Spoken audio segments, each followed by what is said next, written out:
Good morning or afternoon or night, whenever you're planning on watching this video.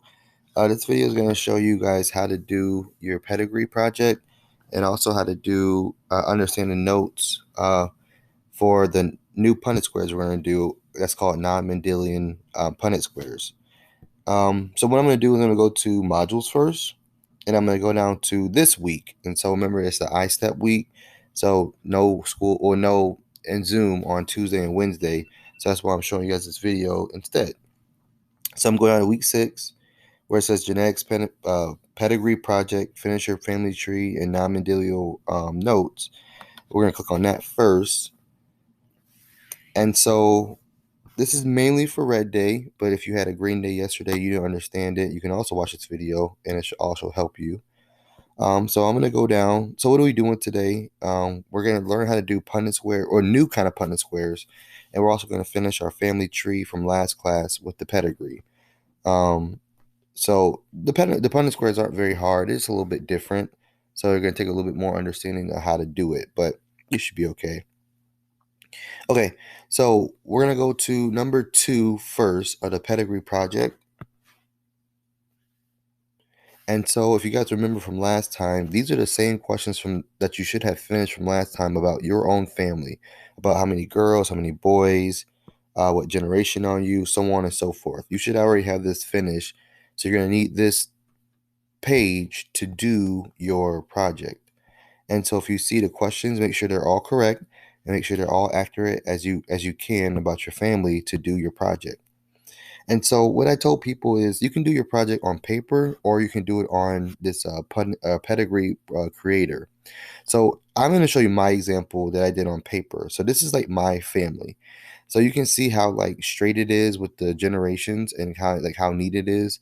So make sure that you have your spacing correct. You probably won't do it to be able to do it the first time. It's just when you do it the first time, it's never going to really turn out right.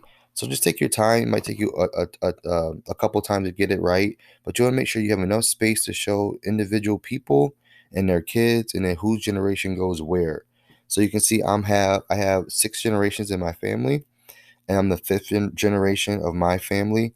I have older cousins who are older than me, and then my parents, and then my mom, and then her brothers and sisters, and then my grandparents, and then my great grandparents are generation 1.